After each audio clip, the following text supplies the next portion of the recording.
오늘 우리 주시는 하나님의 말씀은 마가복음 7장 14절에서 23절까지 우리 한 목소리로 봉독하시겠습니다. 마가복음 7장 14절에서 23절까지 우리 한 목소리로 봉독하십니다. 시작. 무리를 다시 불러 이르시되 너희는 다 내 말을 듣고 깨달으라. 무엇이든지 밖에서 사람에게로 들어가는 것은 능히 사람을 더럽게 하지 못하되 사람 안에서 나오는 것이 사람을 더럽게 하는 것이니라 하시고 무리를 떠나 집으로 들어가시니 제자들이 그 비유를 묻자온데 예수께서 이르시되 너희도 이렇게 깨달음이 없느냐? 무엇이든지 밖에서 들어가는 것이 능히 사람을 더럽게 하지 못함을 알지 못하느냐? 이는 마음으로 들어가지 아니하고 배로 들어가 뒤로 나감이라. 이러므로 모든 음식물을 깨끗하다 하시니라. 또 이르시되 사람에게서 나오는 그것이 사람을 더럽게 하느니라. 속에서 곧 사람의 마음에서 나오는 것은 악한 생각 곧 음란과 도둑질과 살인과 간음과 탐욕과 악독과 속임과 음탕과 질투와 비방과 교만과 우매함이니 이 모든 악한 것이 다 속에서 나와서 사람을 더럽게 하느니라. 아멘. 할렐루야. 사람들이 모여서 공동체가 형성되면 하나의 공통된 가치관이 자연스럽게 자리를 잡습니다. 그러나 인간이 부여하는 가치관은요, 상대적이고 시대적입니다. 환경이나 인식이 달라지면 그 가치도 변하지요. 전통적인 가치관이 때가 되면 무너지는 것을 흔히 보게 됩니다. 교회 내에 자리 잡은 종교적 전통도 마찬가지예요. 있다가도 없어지고 또 없어졌다가도 다시 생기거나 바뀔 수 있어요. 역사적으로 볼 때 교회의 싸움은 교회 안에 있는 인간의 전통과 가치관에 기반을 둔 관습들을 정리하려는 노력이었다라고 해도 과언이 아닙니다. 그러니까 교회는 끊임없이 변화되어야 합니다. 우리 교회에도 하나님 말씀에 어긋나는 그릇된 전통이 있지는 않은지 늘 살펴보아야 합니다. 오늘 본문에 보면 더럽다, 깨끗하다 이런 정결과 연관된 단어가 여러 번 나오는데 과연 누가 깨끗한가? 누가 하나님 보시기에 깨끗하다고 인정을 받겠는가? 더럽다는 의미가 무엇인가? 어떻게 하면 우리가 더 깨끗하게 될 수 있는가? 종교 지도자들의 갈등을 지도자들과의 갈등을 계기로 제기된 예수님의 가르침을 통해 참된 정결의 의미를 깨달으면서 삶에 우리가 그것을 적용하고요. 하나님의 마음에 합한 삶을 살며 언제라도 점도 없고 흠도 없이 평안 가운데 주님 앞에 서는 우리 모두가 되기를 간절히 소망합니다. 바리새인들과 서기관들이 이제 예수님의 제자들이 어제 나눈 말씀이지요. 예수님의 제자들이 부정한 손, 곧 씻지 아니한 손으로 음식을 먹는 것을 보았다고 이제 예수님께 항의를 합니다. 그들은 예수님의 가르침과 행동이 자신들이 생명처럼 여기는 장로들의 전통을 침해하고 무시하는 것에 분노했습니다. 여기 장로들의 전통이라고 하는 것은요, 구약의 율법을 해설한 거예요. 입에서 입으로 전해 내려온 겁니다. 그 전통은요, 원래 율법을 잘 지키도록 돕기 위한 목적에서 시작이 된 겁니다. 어제 말씀 들으셨죠? 근데 이게 시간이 흐르면서요, 율법 자체보다 더 중요하게 여기게 되는 거예요. 좀 이상하죠? 율법을 잘 지키려고 그것을 돕기 위해서 시작이 됐는데 나중에는 그 율법을 지키는 것보다 이쪽 전통이 더 중요시 돼버리는 겁니다. 진짜 중요한 건 뭐예요? 율법이잖아요. 하나님의 말씀을 잘 지키는 게 중요한 거다 말이죠. 나중에는 이 씻는 것이 전통 중에 하나가 되어서 규례대로 손을 씻지 않고서는 음식을 아예 먹지 않는 거예요. 또 시장에 돌아와서 정결하게 하지 않고는 먹지 않았습니다. 그런데 이런 외면적인 정결에 치중하다 보니 율법이 원래 의도했던 하나님 앞에 거룩이라고 하는 내면적인 정결은 제대로 지키지 않는 거예요. 그러니까 진짜 중요한 건 내면의 정결인데 겉에 손을 씻느냐 안 씻느냐 여기에만 포커스. 그러니까 속은 더러워도 손만 잘 씻으면 거룩한 것처럼 깨끗한 것처럼 이렇게 보이는 거죠. 그러다 보니 장로들의 전통이 하나님을 사랑하고 그분의 말씀에 순종하기 위한 것이라기보다 자기들만의 울타리를 만들고 기득권을 보호하기 위한 방편으로 사용되었습니다. 종교 지도자들의 문제는 장로들의 전통을 따르기 위해서 하나님의 계명을 무시했다는 거죠. 오늘 본문에 보니까 예수님께서 다시 무리를 가까이 부르십니다. 분명히 이 무리들은 예수님과 종교 지도자들이 벌이는 논쟁을 들었을 거예요. 여기 부르다라는 거는 단순히 부른다라는 게 아니라 어떤 특별한 가르침이나 중요한 교훈을 주기 위한 것이 암시되어 있는 그런 단어입니다. 14절에 보면 듣고 깨달으라. 여기 듣는다라는 건 뭐냐면 순종한다는 뜻이에요. 왜? 우리 그런 표현 쓰잖아요. 아우 쟤는 참 말을 잘 들어. 그죠? 그건 뭐예요? 단순히 귀로 듣는 게 아니라 순종한다라는 뜻이잖아요. 여기 이 단어가 그런 단어고요. 깨닫는다라는 건 뭐냐면 기본 관념에 도전하고 새로운 것을 습득한다 이런 뜻이 있습니다. 그러니까 예수님의 말씀을 그냥 단순히 듣는 데서 그쳐서는 안 되고요. 그거를 잘 받아들이고 순종해서 새로운 것, 다시 말하면 하나님의 뜻대로 살아가야 됨을 말씀하고 있는 거죠. 15절에 보면 이제 여기 들어간다, 입으로 들어가는 것을 말하는데 바리새인과 서기관들은 부정한 손으로 음식을 먹은 사람은 부정해진다는 사고방식을 갖고 있었어요. 그래서 부정해지지 않기 위해서 음식을 먹기 전에 손을 씻는 정결법을 철저히 지켰고 일반 대중들에게도 그렇게 가르칩니다. 그러나 예수님은 사람의 입으로 들어가는 것은 그 어느 것도 사람을 부정하게 만들지 못한다. 맞는 말씀이죠. 대신에 사람 안에서 나오는 것이 사람을 더럽게 한다. 사람을 더럽게 하거나 깨끗하게 하는 것은 뭐의 문제라는 거예요? 마음의 문제라는 거예요. 여러분 음식 안 씻고 먹으면 막 사람이 부정해집니까? 네. 물론 뭐 너무 더럽게 먹으면 배탈은 좀 날 수 있을지 몰라도 그죠? 사람이 더러워지고 정결해지고 이런 건 아니잖아요.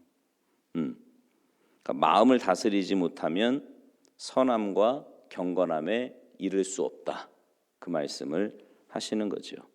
예수님은 우리에게 비유를 통해서 부정한 것이 뭔가를 가르치십니다. 사람을 더럽게 하는 것은 다시 말씀드리지만 씻지 않은 손 때문이 아니라 씻지 않은 뭐 때문이라는 거예요? 마음 때문이라는 거예요. 마음. 밖에서 몸속으로 들어가는 것이 그 사람을 더럽게 하는 게 아니고요. 사람에게서 나오는 악한 생각이. 그러니까 여러분 이 말씀을 듣고 우리가 깨달을 수 있는 건 뭐예요? 우리가 더럽혀지는 건 다른 데서 오는 게 아니고 우리의 마음을. 여러분 솔직히 마음을 한번 들여다보십시오. 하루에도 정말 수십 번씩 마음에서 엉뚱한 생각들 나오지 않습니까? 왜요? 마귀가 우리를 가만두지 않거든요. 어떻게 해서든지 말씀에서 멀어지게 하고 어떻게 해서든지 하나님의 뜻대로 못 살게 하려고요. 계속 던지는 거예요. 우리의 마음에다가. 뭐를요? 하나님의 뜻과 전혀 상관없는, 어떻게 보면 좀 비슷하게도 보이고 어떻게 보면 하나님의 뜻인 것처럼 보이는데 결정적으로 보면 말씀의 기초에서 보면 하나님의 말씀으로 점검해 보면 아닌 것들을 자꾸 던진단 말이죠. 우리의 마음이 더러워지는 거예요. 그래서 그 더러워진 우리의 마음을 주님의 보혈로 날마다 씻고 말씀으로 점검해서 내 그 마음을 하나님 앞에 자꾸 내놓아야 우리가 더러워지지 않는 건데, 그런 거는 별로 상관없이 그냥 형식적이고 이 장로들의 전통처럼 뭐 손으로 씻지 않고 먹고 뭐 이런 눈에 보이는 것에만 자꾸만 포커스를 맞춰서는 안 된다라는 거죠. 근데 문제는 뭐냐면 무리들도 이게 뭔 소리인지 못 알아들었는데 제자들도 못 알아듣는 거예요. 그래서 이제 무리들이 떠나니까 예수님께 제자들이 그 비유의 의미를 묻지요. 근데 사실 이 비유를 듣고 깨달아야 될 바리새인들이나 서기관들은 묻지 않습니다. 하나님의 말씀에 마음이 열린 사람만이 의미를 알고자 더 묻는 거지요. 마태복음과 마가복음은요, 무리와 제자를 명백하게 구분합니다. 무리는 예수님이 베푸시는 이적을 보고 그를 통해서 혜택을 얻을까, 뭔가 좀 얻는 게 있을까, 이래서 따라오는 사람들이고요. 반면에 제자들은 주님을 본받기로 결단하며 따르는 자들입니다. 물론 제자들도 성령을 받기 전에는 주님의 가르침을 온전히 깨닫지 못했지요.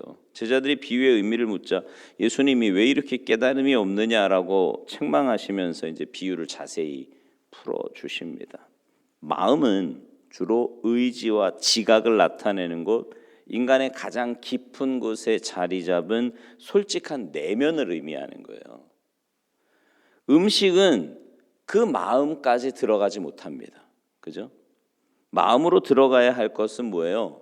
말씀뿐이에요. 말씀. 씻은 손으로 먹든 그렇지 않든 그 음식이 사람을 더럽히지 않는다니까요. 사람을 깨끗하게 하거나 더럽게 하는 것은 마음에 달렸단 말입니다. 마음에. 예수님께서 씻지 않은 손으로 음식을 먹는 것이 사람을 더럽히지 못하는 이유를 두 가지로 말씀하시는데 마음속에 들어가지 않기 때문이고 몸 안에 머무르지 않고 뒤로 나가기 때문이라는 거죠. 율법의 음식법을 지킨다고 해서 죄의 더러움에서 벗어날 수 있는 것이 아님을 가르쳐 주시는 겁니다. 하나님께서 이스라엘에게 율법을 주실 때 실제로 음식이 그들을 더럽게 하기 때문에 정한 음식과 부정한 음식을 구분한 게 아니었습니다. 그러니까 지금 새벽에 시간 관계상 이거를 자세히 설명할 수는 없지만 하나님께서 이스라엘이 이방의 악한 문화와 종교로부터 구별되기를 원하셨던 거고요. 음식 자체가 죄의 근원은 아닌 겁니다. 어떤 음식이든지 그 자체가 부정한 것은 아니기에 음식은 요즘 여러분 구약 시대에 먹지 말라 그러는 거 안 드시지 않잖아요, 그죠? 다 드시잖아요. 돼지고기 안 드세요? 물론 뭐 몸에 안 좋아서 안 드시는 분들은 있을 수 있지만, 그죠? 다 먹어요. 왜요? 뭐 음식이 우리를 뭐 부정하게 하고 이런 게 아니란 말이죠. 그래서 뭐 얼마든지. 다만 우리 속에서 나오는 죄의 성향, 그 행동들이 우리를 더럽게 합니다. 여기 악한 생각이라고 하는 표현은 이제 뒤따라 등장하는 12개의 악한 행동들, 태도들을 포괄하는 표현인데 21, 22절에 근거한 마음속에 있는 이 악한 것들은요, 십계명에 근거한 것들입니다. 이런 것들이 밖으로 표출될 때 음란, 도둑질, 살인, 간음 뭐 이런 행위로 나타난다는 거죠. 여러분 이렇게 내장에 문제가 있으면 입에서 냄새 나는 거 아시죠? 네. 왜 이렇게 연세 드신 분들일수록 입에서 냄새가 나냐면 오래 쓰신 거야, 그죠? 오래 써서 이제 속에 문제가 있어요. 그러면 입에서 냄새가 날 수 있거든요. 그런 것처럼 마음이 부패하면, 마음이 썩으면 영혼에서 풍기는 악취를 숨길 수가 없습니다. 예수님께서 나열하신 이 악한 것들 한번 하나하나 읽어보세요. 어느 것이 지금 내 마음속에 자리 잡고 있는가? 마음에 이런 것들이 가득하고도 얼마든지 입술로는 하나님 공경하는 척할 수 있거든요. 특별히 신앙생활 조금만 오래 한 사람은요, 마음이 썩어 문드러지는데도 입술은 얼마든지 하나님 섬기는 것처럼 말할 수 있어요. 그게 훈련이 됐거든. 교회 오래 나오면서 위선적인 종교 행위로 얼마든지 자기 마음을 감출 수 있단 말입니다. 그러나 주님이 우리 마음을 들여다보신다면 무슨 말씀을 하실까요?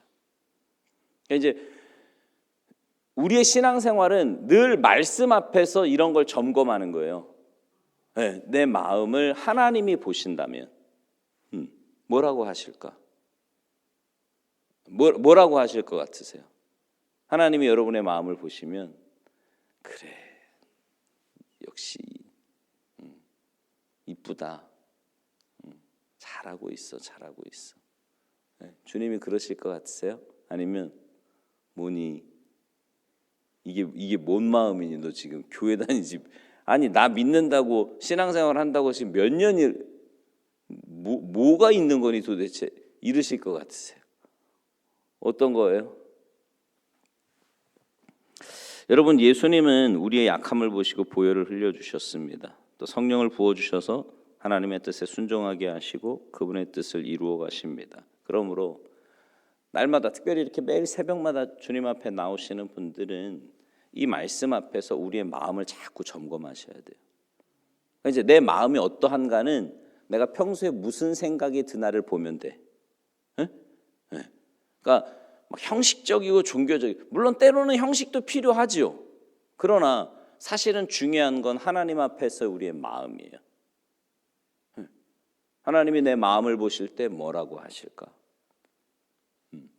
그걸 매일 점검하시는 겁니다. 그러면 사실 언제 주님이 우리를 오라고 하실지 모르잖아요. 요즘 뭐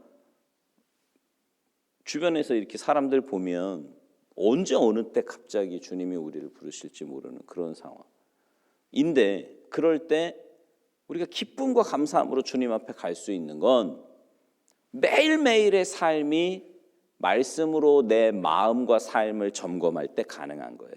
물론 주님의 전적인 은혜고 보혈이지요. 그러나 그 은혜를 받은 자답게 내가 사냐고, 아니면 여전히 내가 주인이 되어서 내 마음대로, 내 감정대로, 내 생각대로 사느냐, 이거 날마다 점검하셔서 여러분의 삶이 하나님 보실 때 정말 이렇게 칭찬할 만한, 또 하나님이 인정하실 만한 그런 믿음의 삶 살아가시기를 주님의 이름으로 축원합니다. 기도하겠습니다. 하나님, 우리의 마음은 우리를 더럽게도 하고 또 깨끗하게도 하는 그런 존재인데, 그 마음이 하나님의 말씀에 비추어 볼 때 어떻게 살아가고 있는지, 또 어떤 모습으로 하나님 앞에 섰는지 늘 점검하며 살기를 소망합니다. 특별히 말씀을 통해서 우리의 마음을 또 보게 하시고 깨닫게 하실 때마다 그 마음을 주님 앞에 쏟아내게 하시고 주님의 은혜를 구하며 살아가는 우리가 되게 하셔서 날마다 주님 닮아가는 참된 주님의 자녀, 주님의 제자들 모두 되게 하시고, 그래서 우리의 그런 매일매일의 삶을 통해 하나님께만 온전히 영광 돌리며 살아가는 복된 인생들 다 되도록 은혜 내려 주시옵소서. 이 새벽에 주님 앞에 나와 안타까운 마음으로 또 사모하는 마음으로 간절히 부르짖어 기도하는 주님의 귀한 백성들의 기도와 간구에 주님 응답하시고 역사하여 주시옵소서. 감사드리며 예수님의 이름으로 축복하며 기도하옵나이다. 아멘.